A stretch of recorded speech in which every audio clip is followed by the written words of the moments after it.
Yo, welcome to Gava TV. Setelah 1 minggu lebih gue gak buat konten, kali ini gue mau buat konten tentang ya sebenarnya santai-santai aja sih ya nggak. Tapi ya pastinya tetap ada informasi yang penting, informasi yang bermanfaat ya. Makanya jangan di skip, tonton terus sampai habis. Mumpung lagi ngapain ya, daripada bete di rumah, mending gas ngopi. Ngobrol bareng teman-teman, ngobrol-ngobrol yang bermanfaat lah pastinya ya. Oke, ikuti terus ya.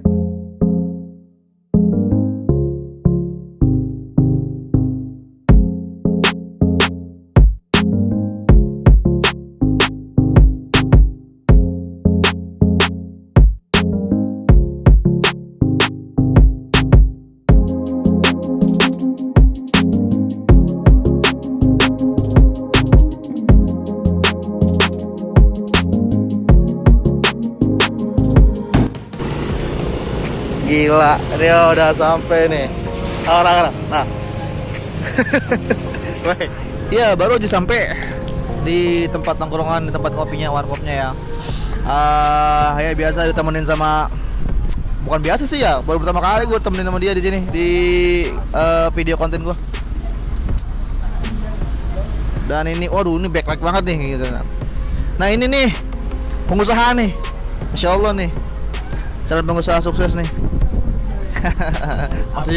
masih kuliah tapi bergerak, termotivasi untuk usaha. Ya udah macam-macam lah usahanya lah. Nanti kita bahas ya usaha apa aja. Biasa ngopi-ngopi, kalau pagi nggak ngopi itu rasanya bagai apa ya? Bagai sudah nikah tapi nggak bercinta. Tino. Sambil ngopi, nongkrong sama kawan-kawan, kalau nggak bahas sesuatu hal yang bermanfaat, yang penting-penting itu kayaknya sia-sia ya. Walaupun harga kopinya itu cuma 3.000, tapi kayaknya sayang aja gitu. Yang penting isi ya. obrolannya. Yang penting isi obrolannya kan gitu ya. Oke, jadi langsung aja coba yang terjadi saat ini lah ya, apa namanya, ya hal-hal yang terjadi saat ini ataupun masalah-masalah yang terjadi saat ini lah ya. Terutama tentang COVID-19 nih. Dampaknya ini luar biasa, yang khususnya buat para pencari nafkah ya, yang tadinya bekerja di PHK ataupun yang masih bekerja tapi penghasilannya ataupun gajinya dikurangin ya. Tapi ya masih bersyukur sih kalau masih kerja ya. Tapi yang di PHK ini gimana ya? Tapi ya hidup masih harus terus berjalan ya. Kompor harus terus meledak, nyala ya, nggak usah meledak. Kompor harus terus nyala ya kan? Kalau meledak kan kebakaran ya.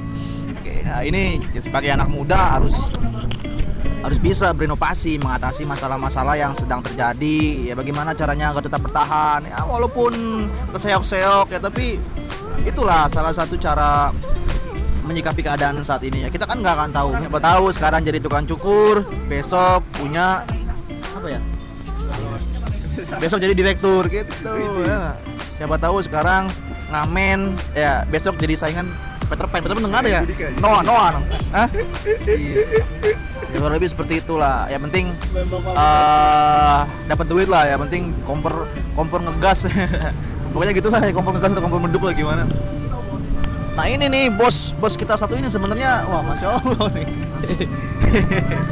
Tampaknya emang biasa-biasa aja, tapi ini bener loh, motivasinya, semangatnya luar biasa ini.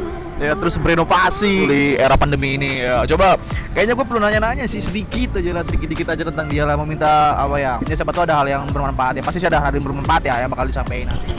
Oke, jadi ini orangnya udah pindah di samping gua. Tadi dia di depan gua nih karena backlight, makanya dia pindah ke sini demi memberikan ya, bukan bantuin teman. Pokoknya demi memberikan informasi. Ya tadi gue bilang ya, pokoknya pengalaman yang bermanfaat gitu, khususnya dia nih pengalaman dari berdagang segala macem, berusaha ya, pokoknya biar jajan lah ya, biar nggak minta sama orang tua terus. Udah gede, udah banyak rambut. Ini rambut ini maksudnya nih. Ya jadi ya gitulah, ini generasi milenial yang harus dilestarikan ya. Bang Rian nih, ini namanya Bang Rian, tinggalnya deket lah sama gue ya. Karena jujur aja gue secara pribadi tersepona dan melihat bahwa Bang Rian ini penuh dengan gairah dalam berusaha ya, intinya terus bergerak maju gitu, nggak stuck diem di tempat. Nah gue coba mau tanya-tanya tentang apa sih yang buat dia bergerak untuk bangun usaha gitu. Walaupun kita nggak ngeliat usaha besar atau kecil ya, yang penting ya itu usaha gitu loh. Ya, oke lah, biar langsung Bang Rian aja coba. Bang, apa Bang yang membuat lo ini semangat untuk bergerak, untuk membangun usaha gitu? Lu di sini usaha apa sih? Dagang atau gimana gitu?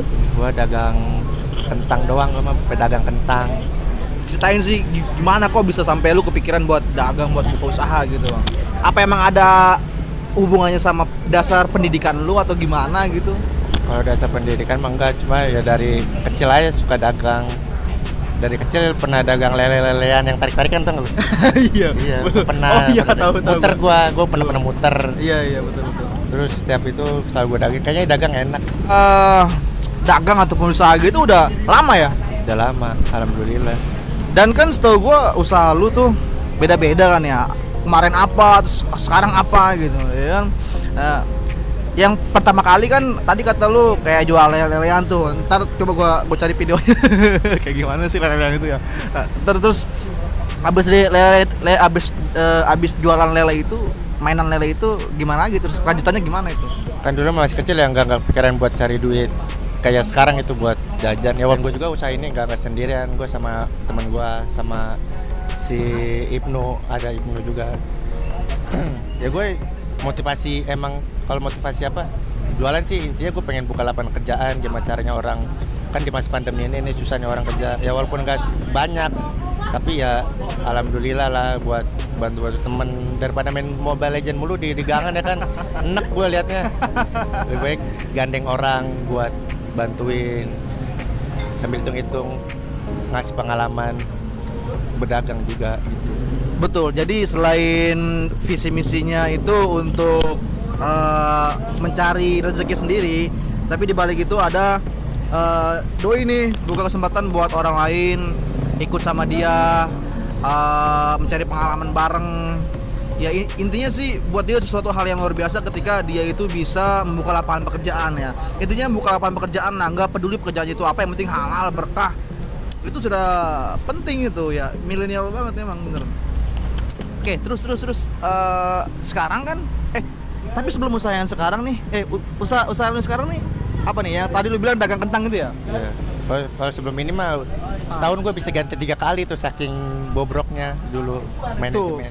Setahun bisa ganti 3 kali ya. Tapi kalian bisa lihat di sini makna daripada ganti 3 kali itu adalah cara berinovasi sebenarnya. Bukan yang kita lihat tuh bukan dari ini kurang baik, ini apa gimana segala macam usahanya, tapi lihat dari cara dia untuk berinovasi usaha apa nih yang pas nih. Ya, semua pengusaha pasti mengalami seperti itu.